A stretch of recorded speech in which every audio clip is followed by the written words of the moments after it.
So hello everyone.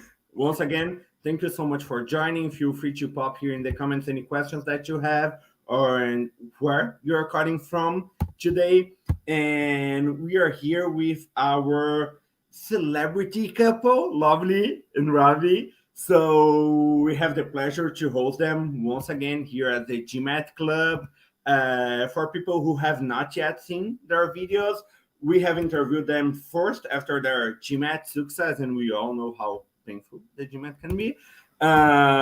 Second video after they got admitted in top business schools, and now we are talking to them to know how their first year has been. I know that Lovely is in Wharton, Ravi is in HBS. So, how are you guys today, Lovely and Ravi? We're pretty fine. Very happy. This is the ending of first year. Almost, we are very near the end. I have about 3 weeks to go, and very happy with the entire journey. It has been a lot of growth both on the professional and personal fronts. Also, there have been many challenges. Settling in a new country, getting to meet so many new people. So it's been a great ride so far. Yeah, I'm just happy I don't have a boss anymore. So That's amazing to hear. And to be honest with you guys, I have been learning a lot of Hindi. Like, so I already know Mera naam Fernando hai, or Metade me parta hoon. And that's the only good Hindi that my Indian friends taught me. All the rest is are curse words, so never mind. I don't use them here. But for people who have not yet known you guys, would you mind doing like a 30-second pitch, a 30-second who are you guys, where you came from, what you did before, and why the MBA that you're pursuing now? sure. I'm Ravi, grew up in India, did my undergrad at IIT Madras back in 2014. So I'm on the older side of people who think about doing MBA programs. And during COVID, I decided to pursue the MBA pathway. Before that, I used to work for an oil and gas firm, Schlumberger, which is a oil field service provider. So work with them across a bunch of geographies. I was mainly leading operations in Southeast Asia for them, and decided to apply to M7 business schools in 2020, which was the COVID year. Did not put in a lot of effort, so ended up getting rejected from all of the colleges. Decided to reapply again in 2021 after I got some feedback from HBS, and that went well. So in the second year, when we put in a lot more serious efforts, we were able to get admit at almost all of the business schools we applied to. Joined HBS in the fall of 2021, and 2022, sorry. And so it's been a year at HBS now, and this is my wife, Lovely. Hi everyone, very nice to be here. So just a quick intro about me. I was also with Schlumberger before. That was my first job right after college. Again, a 2014 graduate. Pretty old to be in the MBA experience, just like Ravi mentioned. So yeah, did Schlumberger for about 6 years. Operations, client management, mainly operations, and then worked for about 2 years at a healthcare startup called Pristine Care, everything back home in India.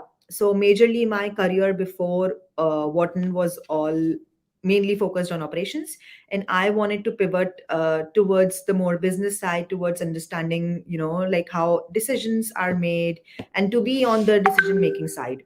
So I thought that there was a clear lack in my skills, and I need to get an MBA to sort of bridge that gap. And we had similar. We were both each other's buddy when we were applying. We studied for GMAT together. We gave the exam together. We wrote our applications together. So got rejected in 2020 from almost all the schools again, and then reapplied, and then in 2021 got into most of our schools, and then decided to come to Wharton in last year fall, 2022. Yeah. That's amazing. Congrats, you go for all the achievements. We know how hard the journey is to get where you are now. And we're even going to save some time at the end of the session for some tips for reapplicants. So stick around with us if you are one of these people. And please, so I don't forget, and Abhijit gets mad with me, don't forget to subscribe to our channel, to like this video, because it really helps us. So just making a brief presentation about myself. Fernando here, originally from Brazil, first year at UVA Darden, and now pivoting to consulting. We'll be heading to McKinsey Miami in the summer.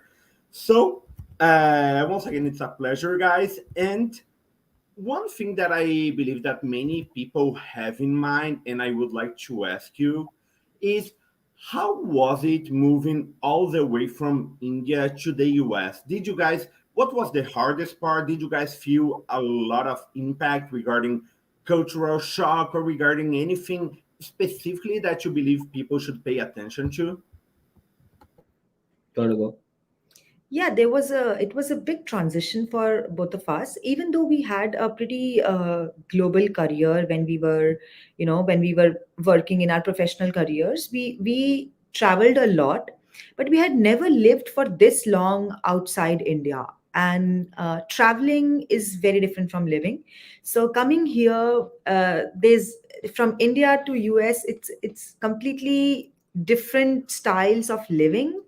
For me personally, staying away from family and not being able to talk, at the same time, there's a huge time difference. Also, it's almost 12 hours time difference.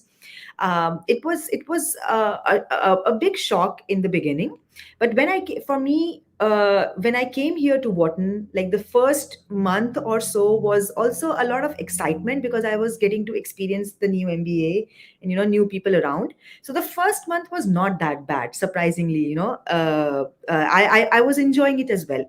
And then once I had settled in here, and then I started realizing that I feel a little bit kind of lonely, because the people did not look same as India. The food was not same as India. The values that I grew up with are not, like not what the society here believes in. So, but I always had him. That's why we met a lot as well. Like we were meeting every weekend, even though he lives in Boston, I live in Philly. But him being here was a great support for me. And then also the stress of recruiting started, and we took our sweet time to do recruiting. But then Wharton does a great job of balancing your personal life with your professional ambitions.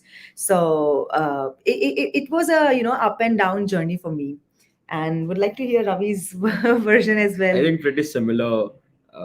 Like as Lovely mentioned, we lived, stayed, traveled in around 8 to 10 countries in our past career with Schlumberger. It was a truly diverse form, so we were used to traveling a lot on short assignments to a lot of countries, but home was always back home in India.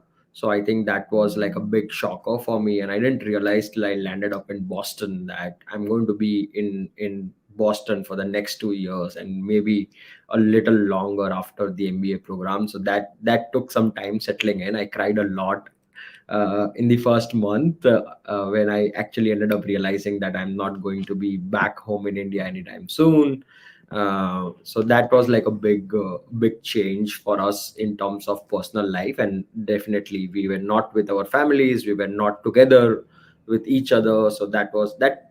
I think the first month was a little rough, but of late what I realized is most people, at least at HBS, were pretty happy professionally, personally, at where they were in life. Probably one of the reasons why they got admitted in HBS. So everybody around me was going through a similar shock where they were living behind things that were quite valuable in real life to come in a bubble of a business school. But I think what helped me a lot is HBS has something called a section experience where 90 of us sit in the same classroom every day on the same seat, on the same chair. So you really start bonding with new people really, really fast. So that was the section experience at HBS was really valuable. I think a lot of my closest friend on campus are from within my section, and we share a lot of things personally, professionally, our experience. So that helped me get away from this fear of being away from friends and family. And so that was, I think, the silver lining to the experience. And as Lovely said, like very soon recruitment caught up, and academics was quite intensive, so there was not really a lot of time to think about what is happening because you are on a grind, running day in and day out, 5 days a week.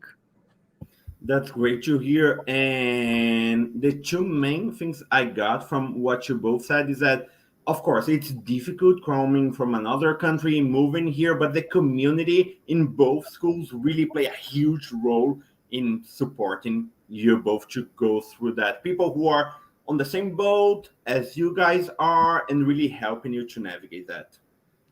Yeah, That's Yeah. definitely. amazing. And even before we go into this community cultural aspect, something that I know that a lot of people get concerned with, people from India and Brazil included, since our currencies are not that good right now. So a lot of people have been asking questions about funding, about scholarships. So how did you guys treat that? How was it for you both to finance all the? We know it's the ROI is amazing, but the costs are high. So how did you finance everything to come here? Yeah, so I think we were very, very lucky to get a very healthy financial aid from both Wharton and HBS. So we did not feel the heat of the typical MBA program as most other people would unfortunately feel. Uh, and I'm very thankful to our donors, both my donors at HBS, her donors at Wharton. Uh, but yeah, it's a very big financial commitment. But like my advice as a whole to people applying to business schools from emerging economies like Africa, Latin America, Asia as a whole is the time value of money disappears very fast. So like you join in August, by September you're already recruiting and you have a very good understanding of where you are going to be at and how much you will make in life immediately after MBA, and you start understanding what most alums at these colleges are doing. So that fear of spending a lot of money is no longer present after the first 2 or 3 months. It's a genuine anxiety. We come from very humble backgrounds. We had similar anxiety before coming here, but it goes away very, very fast. So I think that like if you are very decided about MBA, I think the cost of tuition and the cost of the program uh, can be at the back of your head. It is something that is very easily payable at most of the schools. Like Fernando, you mentioned you are joining McKinsey, so I'm assuming you got your like at least you figured out by September, October that this is what I am going to do, and then you start putting numbers together. Mhm. So the fear for money is very big, but it disappears very fast once you come on campus. And definitely if you get financial aid, that helps a lot. Like specifically in my case, the fact that I was on a full tuition ride at HBS really helped me think more about my careers, not in terms of repaying the loans, but in terms of where I see myself having the biggest impact in the shortest amount of time. And that gave me the ability to think about some of the sectors which I would have never thought about, like public market investing, private equity, even though I had no finance background. And I think same happened with Lovely. Like both of us had just absolutely no finance background, but we were very excited about these careers, and the fact that we do not have a very huge loan burden on us really put wind beneath our wings to think about these careers, pursue them, and that's where we see ourselves headed for this summer at least. And I would just like to add, so like I understand Ravi's point. Like he talks about in a more optimistic manner, and but there are some people who are not probably as risk taking, or who probably don't end up with the scholarships that we were fortunate to get. To them, I would like to advise, like there are so many other programs available. There are executive MBAs, there are European programs.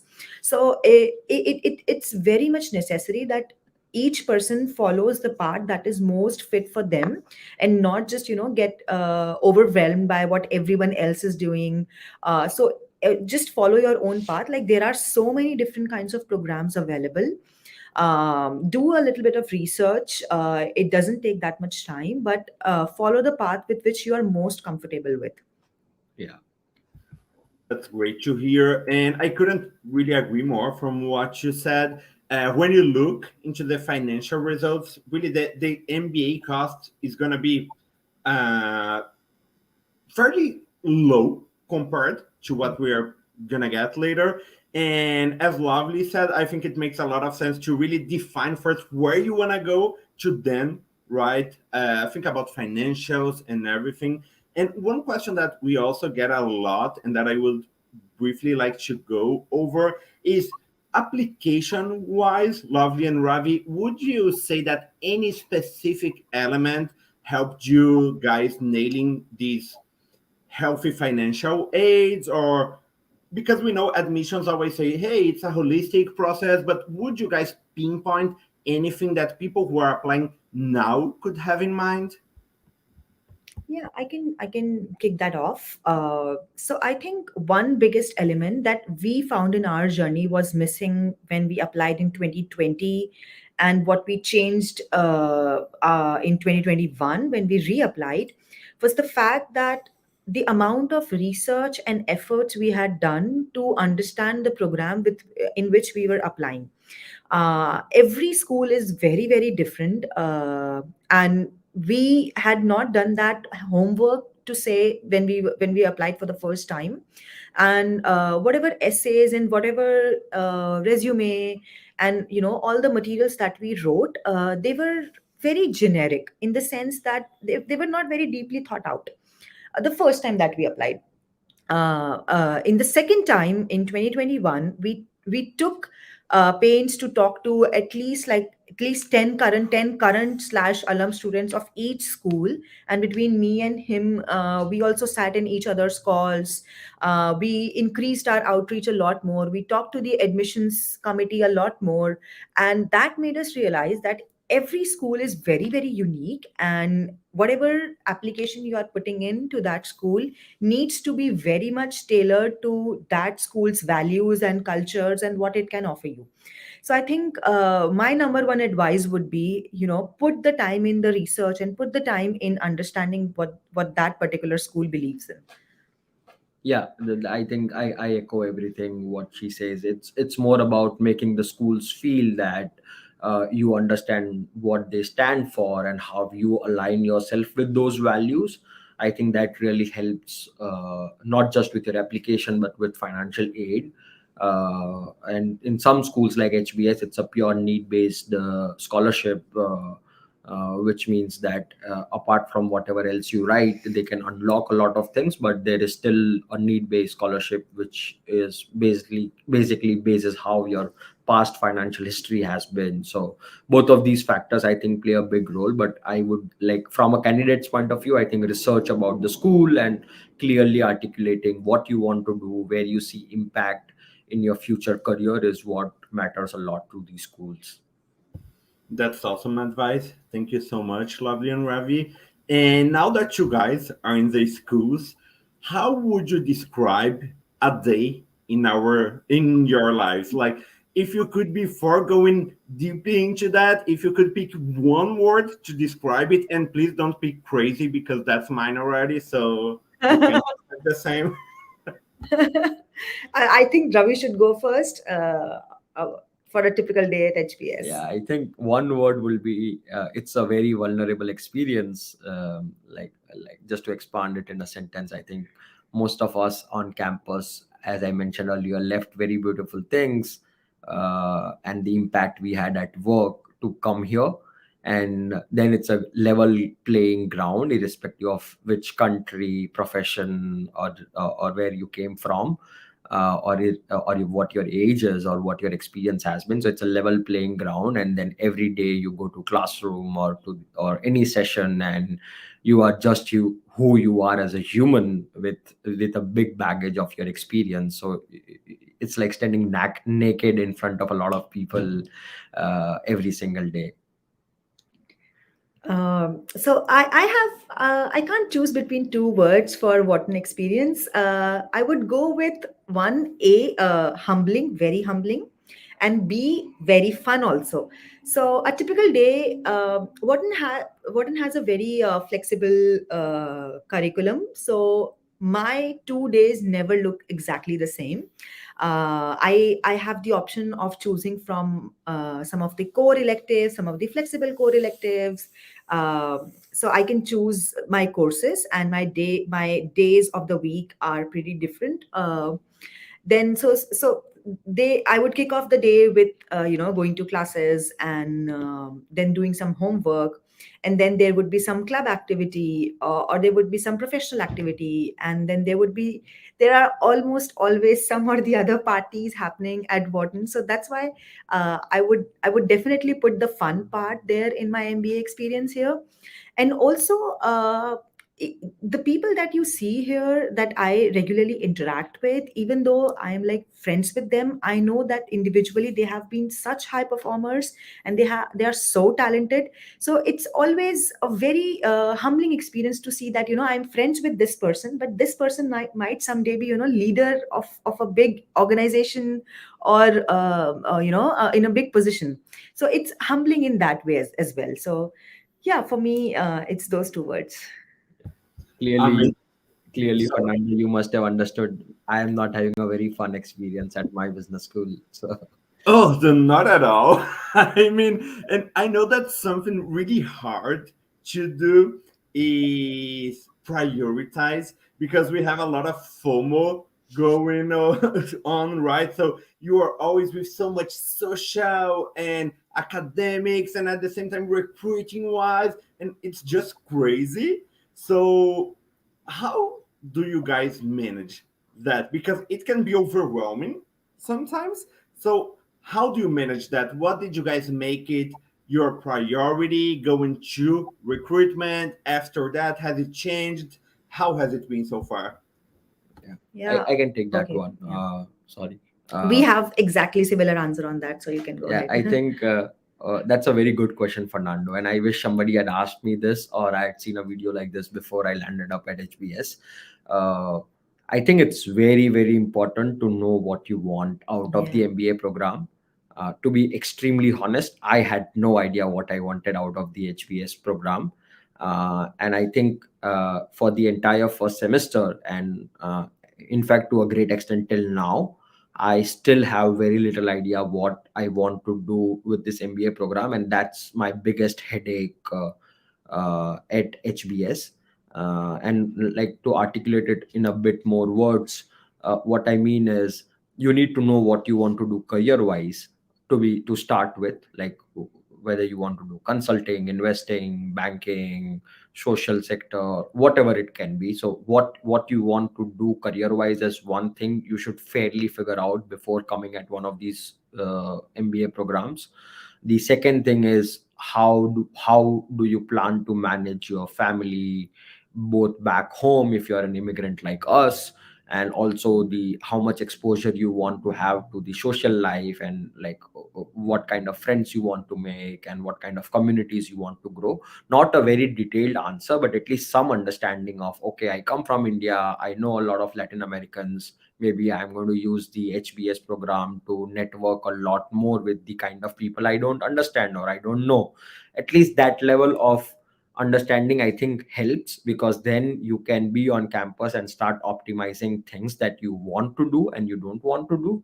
And you use the right word, FOMO happens very, very fast before you realize. So there's like every single hour on campus there will be at least 2 to 3 things happening, like a party, a club get together, some speaker is on campus which you want to go and meet or hear. And then the real problem that I still keep struggling with is to decide whether to go to a party or to a club event or to go and hear that speaker. And if you have that level of clarity before you come on campus as to what you are here for, what you want to get out of this program, that really helps you filter down what you want to do and when you want to just sit back in your room and reflect back. So I would advise everybody who has either gotten admit or are in the process of writing these applications to really put in that self reflection as to what their aim or goal is out of this MBA program. Yeah, I would just add to that it's always going to be a pursuit of balance. Like finding the right balance might look different with respect to time. For me, it was always a pursuit. When I came in, I was more of, in an experimenting mode. I was not really sure of what I wanted to do. I came in with the mindset that, okay, I can try consulting maybe, because that's what most people do. And it's such a popular job to have as well. It has all its benefits, very prestigious. So that's what I started with. Then I jumped onto investment banking, and then I started also looking at tech. So I pretty much was very much confused of what I wanted to do. And as a result, I always kept feeling that I'm missing out on other things. I knew for a fact that, for me, between social, academic, and professional, those three things, I want to prioritize professional first. I want to sort that out. That is why I came to this MBA program for. And then the social and academic aspect I can handle, like plays that balance later on. So I jumped into professional, but what professional? Like, is it going to be consulting or banking or what? So I took time to go to a lot of events, talk to a lot of second years. The career management office at Wharton also has put together a great, career resource website, and there are great advisors available. There are career fellows available. So I pretty much talked to every industries. I was talking to a VC, people who had done VC internship, people who had done a private equity internship, people who had done consulting, banking, and I was trying to form my own opinion of where I find myself fitting in more. And so that's how. And it was a long process for me, but I would advise that, do not waste time doing this figuring out in your business school. Like, do it before. I could have saved that time and maybe found, an more enriching experience in my academic and social aspects. But because I had not done this before, I was forced to do it during my MBA. And believe me, like within MBA, like right from the first semester, you get on to a very fast paced life. So do that before, like Ravi mentioned, like come into the MBA experience with the idea of what you want this to be. We did not know that before, so we wasted time there. I still don't know it.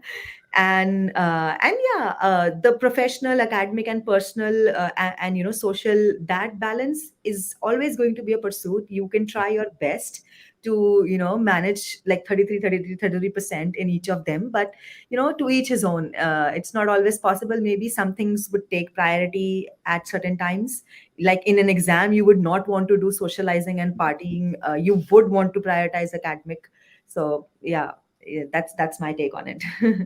Thank you guys. And that's such a great advice, because I remember when applying that, and you guys probably heard the same, that everyone says, no, you can come to the MBA. So only then you will explore other opportunities. Okay, indeed, you can do that. But from what I'm getting from you guys, at least come with an idea of what you would like to do, right? Otherwise, it just gets too overwhelming. Yes. Correct. Yes. And you get spoiled by choice. And Yeah. I'm sure, Fernando, you would have experienced it. Like you are going to consulting, but you might as well have done investment banking. There's absolutely nothing stopping you from doing it. And so there's just too many choices that you have, and all of them look so good. It's like a kid in a candy store kind of situation. Exactly. So many resources also available in all the top schools that they will, all of them will be. And if you want to attend one session, you will always want to be like, okay, tech sounds great, I want to work there. I know the feeling, because it's like, it's the magic of the MBA. It opens 10 doors to you, but at the same time, it's like when you have a huge menu to like pick Yes. one single option, and you just can't, because you have too many items to pick from, and that makes you stressful. So would you guys say that a very important skill for people who are coming to the MBA is learning how to say no to stuff? Yeah, that's I think so. actually, Yeah. yeah. I think that, and a lot of, I think in hindsight, if I think of this, some people told us this, like learn to say no and you can't do everything. But I think we grossly underestimated how big saying no is going to be at MBA programs. Yeah. you're normally like, no, I can manage that, right? Yeah. Well, of course, I will know when to say no, but I can manage it. And when you come here, it's like, oh my God. And another very important aspect of coming to the MBA that I think many people keep in mind is the learning experience. Because many coming from another country, it's very different culturally for us. So, would you say, Lovely at Wharton, Ravi at HBS, did you guys feel the impact of having different learning methods, or you guys didn't really think it was that different from what you had in India? What are your thoughts on that? Yeah, it's very different. So in India, the education system is more based on, you take a certain type of test, and then you sit through the classes, and then you take a couple more tests, and that's the end of it, right? You need, like, just to prove that you are academically proficient, you just need to take a couple of tests and do well in them. Wharton basically has a lot of team-based exercises and a lot of team-based projects, and that's what is also apparent from their selection criteria, right? There is a unique team-based discussion method, discussion round that they do when they select candidates and when they admit candidates. So I found that very different from what I had experienced before. All of my classes have the way the grades would be decided would depend on my participation in class, like 20-25%, then some team based projects which would take up like 50-60% of the grade, and then the remaining would be based on certain quizzes or tests, which is what, like, which shows that you have really learned the material. And also the classes that I am able to take, I have the option to choose between core courses, flexible core courses, or elective courses. So it's a pretty much make your own meal kind of a experience, and it's all very very team based. So I had not had that sort of exposure before, but I think this puts you in a great position, because when you put like 5 MBA students in a project, you don't know basically where to begin with, and all 5 of you have to be committed enough to get that project to finish line. And it just creates that sort of culture in you, that you can work in team based settings, you can lead when there is no guideline available. And I think, yeah, that's pretty much my experience, but Ravi's is very much different, because HBS has a whole different method. Yeah, so like in my case, it is more case based, not more like it's 100% case based style of teaching, which was definitely something that I had never experienced before, and I don't think a lot of people experience it before coming to HBS. And like a case is like we get like a document to read, which is like a story, a business problem, and then next day you go to class and like 90 of us debate it out as to what is the best solution for the problem at hand. So in most cases it is like a CEO of a company or an investor or a board member or an employee whose story is narrated in it, and you are that person and you have to make some real decisions, and all of these are like our real life stories which have happened in the past a few years ago. So it's a very real setting, and then the solutions you give are very very practical. I think the biggest advantage of this is because you don't learn through presentations or frameworks, but you learn by discussing and debating. You retain a lot more. Definitely, for that's true for me. Like I retain a significantly higher percentage of content here in the MBA program than I think I retained from my undergrad, which was like a 4-year engineering course. So that is a lot different, and maybe the only downside to this is it requires a lot of preparation. So like we spend around 6 to 7 hours in a classroom every single day, and then we also prepare for around 3 hours on an average every day for the next day's classroom. So like you spend a significant amount of time on academics, and that would indirectly translate into having fewer number of hours for recruitment or for club activities or socializing or anything else that you want to do. So there are like goods and bad thing about the case method, but I think if the objective is to absorb and learn new things, I think it's super powerful to learn in this way. Awesome. That's very interesting to hear. And even before we go a little bit deeper into that. Everyone who is watching, don't forget to subscribe. I don't know if it's here or here. Anyway, there is a subscribe button below us. Subscribe it, like it. It helps us a lot. And so, from what I'm hearing, Ravi, you on HBS, you have a 100% case method style, and Lovely, you have a mixed style. And this mixed style on Wharton, does it depend on the classes you pick? So you also have case method classes, team work, team project classes. How is it exactly? Yeah. It's very mixed. There are certain classes which are 100% cased. There are other classes which have a couple of cases, other involving, and the other part of the grade would be involving some team-based activities. So it's very mixed. And we have pretty much the dominant strategy is lecture style still at Wharton. There are lesser case-based classes than you would expect at HBS or Darden. So yeah. Nice. And for everyone who is watching, I know that as you can see, Lovely and Ravi are very humble, but they are stars not only in GMAT Club, but also in their own schools. And just as one example of that, Ravi is the president of the finance club at HBS. So, taking the hook from that experience, could you guys elaborate a little bit more into what is it, both in HBS and Wharton, to get involved in clubs, both in leadership and in the club's activities overall?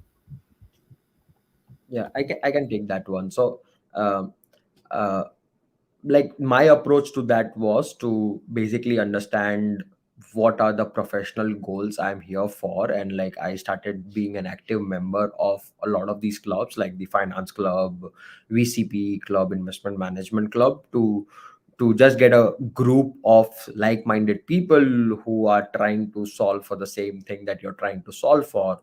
And on the cultural side or the social side, I think the India Club, or like how we call it, the SABA Club, the South Asian Business Association Club, is a super powerful club where we get together very very often, either to eat and drink, to party, to go on retreats. And because it's such a strong community, it also translates into giving career advice, in finding mentors for what you are trying to do, both academically, professionally, selecting courses and everything, like figuring out housing, loans. So Saba Club really helped us with that, in building a very tight knit community. And then because I was involved in these 3 or 4 different clubs, and I gained a lot of value from the second year students who were running these clubs and the kind of tone that they were setting for us, I also decided to be a contributor in my second year, which is like the elective curriculum EC year for us at HBS. And so I took part in the elections of the finance club, because that's one area I thought I learned a lot more, and I was in a capacity to somehow make other people's life better who will be very new on campus next year. So I stood in the elections for finance club and became the president. So that's a good experience. I think it's a fantastic way of giving back what you got from your seniors. And yeah, that was my experience with clubs. Yeah, I think pretty similar to Ravi's as well. I was in a unique position to enjoy some of the clubs at HBS and at Wharton both. So I think I maximized the club experience for myself. But yeah, I think the clubs at Wharton have been fantastic. So again, going back on the same triangle, there are social, academic, and professional clubs. So I was pretty heavily focused on professional clubs until now.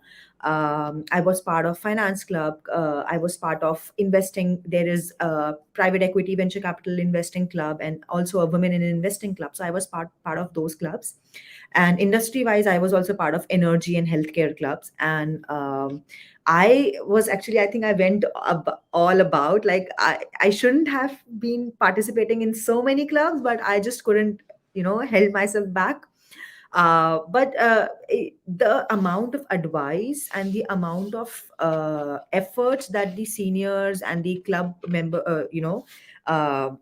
uh, club board has put in to sort of share their experiences and advices with us was phenomenal. Like, I got so much help. I was not I do not come from a finance background, but I was able to successfully recruit for both banking and investing, and all that is thanks to the resources available, made available from these clubs. So, and as part of the giving back culture that Ravi mentioned, so I when I had finished recruiting, I provided my services to conduct mock interviews for some of my peers, and some of my, the people who were still recruiting. So that is still going on. And on Yeah. the social part, I would like to, you know take that up a notch, because I have not done a lot of social clubs so far. But there are great clubs like food clubs, wine club, which Wharton provides, which I'm hoping to be a part of next year.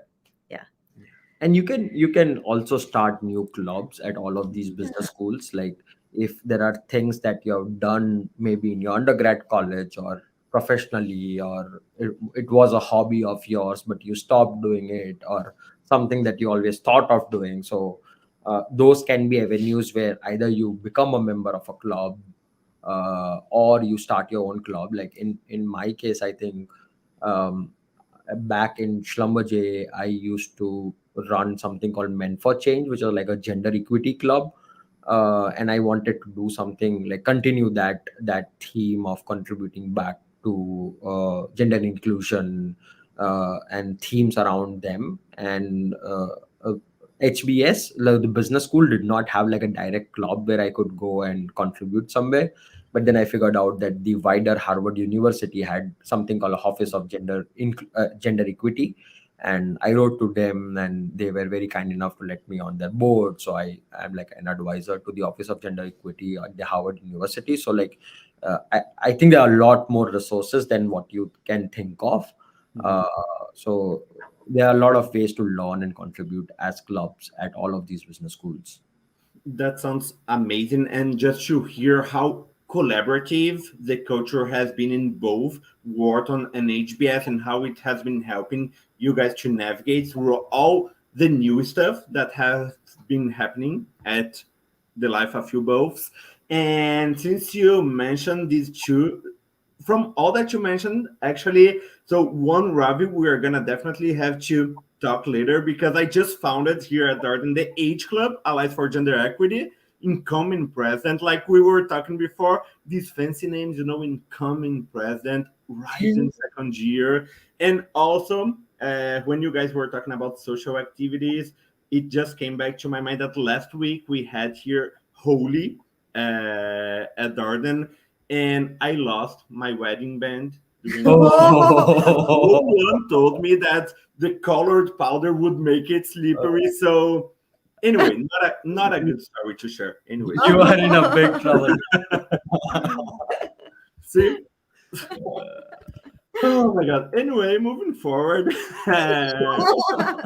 Yes, let's move forward from that. You can imagine how happy my wife got with that, right? I'm just glad that she was together and she saw the moment when I lost it. Anyway, one big part of the journey of you guys, as we have already touched on, has been reapplying for these schools and managing to be very successful in the reapplication journey. So nearing the end of our session, I'd like to take some minutes to ask you guys a little bit more about that. So something that you mentioned you did differently when reapplying was being more specific. So besides one, being more specific on essays and resume, and two, getting in touch much more with outcome, with alums and current students. What else would you guys say that helped you to set apart? Did you take the GMAT again, or did you try to improve any specific areas of your CV? We did not take, I can start off and then Ravi can continue. We did not retake the GMAT. We had decent scores. I had a 740, he had a 750. It could have been bumped up, but I don't think that would have created a marginal difference. The We understood the lacking part of our previous application was, some of the applications that we had put in the previous year, we had just drafted within 3 days and submitted it. So this time we were much more cognizant. We started early on. I think we started in May for round one applications. So that gave us like 2-3 months prep time. And also second thing was, again, we could not have done it successfully without the help of our consultants. So we both went and found great consultants to begin with. I was working with Nupur Gupta. She's again based out of India, and Ravi, I'll let him mention his. So the consultants really helped us shape our essays and the entire application packaging, and how it should be presented. So for me, those were the changes, the big changes. Yeah, and I think like much of it is similar. So I work with Nisha and Rajdeep from Admissions Gateway, and they were like fantastic people. And I think the bigger problem for us was one is to what to write. So a consultant really helped us figure out what the adcoms were expecting the essays to be, in terms of how much and what self reflection we need to do and what networking we need to do to research about these schools. That was like a very big contribution. The second thing was, I talk with my recommenders. So like I had a feedback call after my interview and rejection at Harvard the previous year, and they told me that my recommenders had literally written 2 lines each. So they were like, you should really talk to your recommenders and explain them what you are doing and why you are doing. So I had like long conversations with both of my recommenders and explained them my career goals and gave them some of the things that I was going to write in my applications, at least the bullet points, and that helped them write in a much better fashion with some concrete examples which supported my candidacy at these business schools. And the third and the most important thing, which is I think very specific for reapplicants, is if you interview and if you get rejected, or you had mixed results to begin with, that means that there are for sure some areas of improvement. According to me, they can be either academic aptitude, so it is either GMAT, like you can go ahead and check whether your GMAT needs to be improved or not. The second can be your professional life, so a promotion at a workplace, a change of Yeah. job, or a change of project is something that is extremely important. So in my case, fortunately, I got promoted twice between the 1 year when I was a reapplicant, and I think that spoke volumes about my contribution at work. And that mattered a lot to these business schools, that if an organization is willing to promote me twice in a year, that means that the person is contributing quite a bit. And like as a candidate, your job is to then articulate why you are getting promoted and what is changing in your job and what impact you are having at each of these new roles in this short amount of time. And I think the apart from the first two things I mentioned, the third thing is social and extracurriculars. So if you were running clubs or having initiatives or have hobbies outside the regular day to day, you might want to grow them a bit more or write about them a bit more. Or if you pick up something new, that is something that adcoms will really be interested in hearing about. So it's incremental change around academic aptitude, Yeah. professional contributions, as well as your social life is what really helps reapplicant a lot more. And regarding the timeline that you mentioned, Lovely mentioned you started preparing all this material. You had taken already the GMAT, and you started preparing the essays and preparing yourselves to this essay slash interview part in May. So did you guys feel that this 4 month time frame was good enough, or that people should start a little bit earlier, or that's nice? What did you feel? I think a bit earlier. Mhm. The good thing about us is even though we had bad drafts of applications, but we had completed draft of fly applications in the year that Yeah. when we got rejected. So we had somewhere to start off with. But if you're starting off fresh, I would strongly suggest April as like the deadline to start thinking about. And this is given the assumption that you are a typical MBA candidate planning to apply to around 5 to 6 business schools in R1. Yeah. If you're talking about 5 schools or more in round one, you should start at least by April end. Anything beyond this takes away a lot of time in terms of how much you network, how much you actually self reflect on your past, and that directly translates into bad quality of application. So take it, start from April. You can do more, even better, but definitely not less. Yeah, we knew some of our friends had taken more than 6 months to draft a few applications. So we were definitely not in the early, not super early. We were like on we were very average in the sense the time that we allowed ourselves for the application, and so we made up for that by putting in more work, more hours each day for the remaining 4 months. But I would, again, to Ravi's point, all these applications require a lot of introspection, and that is just one activity which you can't like force yourself to do it is completely time dependent activity, and the more time you allow yourself to uh, think the material through, let the prompt sit in your head and think it through, the better your outcome will be. So definitely start as early as you can. We spoke to someone who had started in January and got successful admit to HBS and a lot of other schools. So it's really no definition, but start as early as you can. So if you are watching us right now, start now. April, perfect timeline.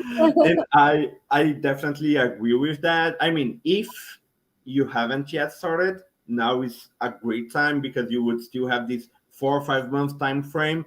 And that sounds not the ideal, but like you will have to put some extra hours into that from what I heard you guys saying, but you can make it definitely.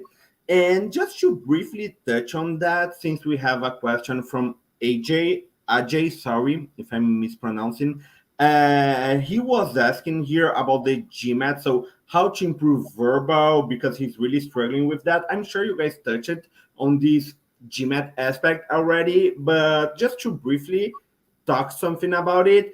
What advice would you guys give for people who are about to take the GMAT? The GMAT's changing right now. We are soon to gonna have a new version, the GMAT Focus. We also did a video about that. If you guys want to watch it, it's pretty. We did it with GMAT Ninja, Applicant Lab, a lot of people. And so, what advice would you guys give? One, to people who are yet to take the GMAT, how to best prepare, and two, to people who are already applying right now. So pre and post GMAT. Yeah, you can start. Yeah, so I think consistency helped us a lot. And by consistency, what I mean is like we made sure that we practiced at least some hours every day and not hit a zero. And we had a Excel tracker to map that how many hours we are putting in every day. And that, like, basically the motivation is like you don't want to put a zero in the Excel, you want to put like half an hour, 1 hour. So it's super important to do little but something every single day, and not do it in patches, like where you work for 5 days and you take like 3 days you don't touch anything and then you again work. I think if you work in patches, you end up giving a lot of attempts, and the total time to get at your desired score becomes a lot larger. If you are planning to do it in a very condensed manner, practice every single day. And the other biggest thing that we followed very religiously was giving one full mock of 6 hours, 6 hours, Yeah. right? 3 or 6 hours, whatever the time is, like one full mock every Sunday. And so Sunday we didn't practice, we just give like a full-fledged mock.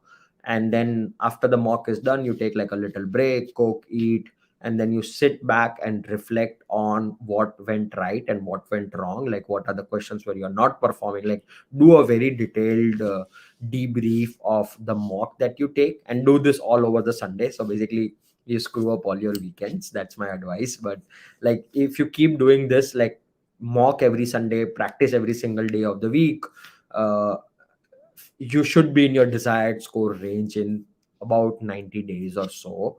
It can vary a lot from person to person, but we had like fully active jobs which were not very kind on us, and this worked for both of us. So, and we have advised this to a lot of people. There is a blog we have written on GMAT Club on this, and the Excel is also attached on that. So that can be like a good reference point. And like specifically for verbal, my verbal was not very good. Like I started with a V28 and I moved it up to V41 in 90 days. And I think doing RC passages every day, practicing SC and CR every single day, like you have to get the, like it's like exercise. You have to do it every day, and you keep doing it, you build muscle memory around these type of questions, and there's no shortcut to it. Like I don't think my verbal even today is that good, but the fact that I was very consistent, kept practicing, helped me improve the score a lot more. Yeah, specifically for verbal, we also say, that was the weak area for both of us, because Indian engineers, we were pretty comfortable with the quant part of it, but verbal was not that great. So there are a lot of resources that we leveraged. So back in the day, there was, I think, GMAT Club's post on time management in verbal, I think, which would change now with the new format. And I think SC is going away, or I don't know the exact changes that are happening. But we found that time management was our biggest area of improvement, and so we heavily relied on the post from GMAT Club to sort of manage our time. And that gave us helpful guidelines under which we should be finishing off with each of the set of questions as we take the GMAT verbal part. And also we used other, so we pretty much bought off all the practice tests, all the advanced tests, and I think some other verbal specific packages that the GMAC website offers. And then we also jumped on to some of the LSAT questionnaire, which we found, instead of going to another private GMAT preparation agency, which can differ very, very heavily from the actual GMAT standards, we found that LSAT questionnaire were very much similar to to what we can expect in GMAT, specifically CR and RC. So we used to Yeah. do that, and as Ravi mentioned, like consistently, we used to keep doing that, and that helped us. So there is no easy way, but it's just keep at it and use the most relevant resources. Thank you so much for the advice. I'm sure that it's pretty invaluable for everyone that's watching us and that will watch this video later on. And I remember I was the opposite because a lawyer by training. My math was really oh my. But before we go to the last question, so we can close this video and I can finish ordering here my chicken biryani with butter chicken and pani puri. That's not a joke at all. It's your own Uber Eats. So what I heard from you guys, what all of us heard, is that you put in a lot of money, effort, time, and when I say effort, it's not only physically and mentally, but also emotional effort. So our closure question is it worth it?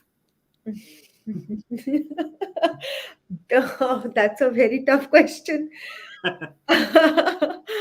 um, I think it's worth it, to be very, very honest. Like, uh, I grew like a dinosaur in my last form. I was 8 years doing the same with the same company, and I was very, very comfortable. And I did not think that I can learn anything new from MBA program. So like my mental image of MBA was it's like a party school, where you go and have a lot of fun and you don't really learn anything. That was my mental image. But after 1 year here at HBS, I think you learn a significant amount of things that you never thought you would learn, or like you just become aware about it, so about so many new things in the world. And that's just pure learning. And the around careers, I think you like what we talked about, it's like a kid in a candy store. um, so many doors will open up, even about careers that you never knew existed or you were capable of even applying to these jobs, and they all become like extreme reality the day you put your foot in one of these MBA programs. And then it's up to you how hard you want to work, how much risk you want to take, but all of this is achievable.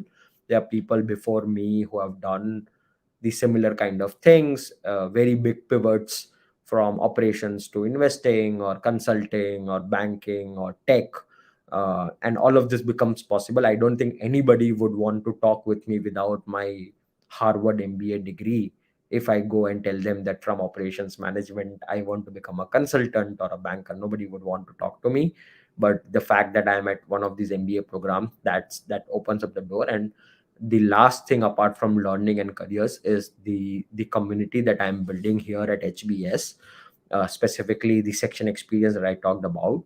There is no way in which I could have become so good friends with people from so many diverse cultures, backgrounds, professions.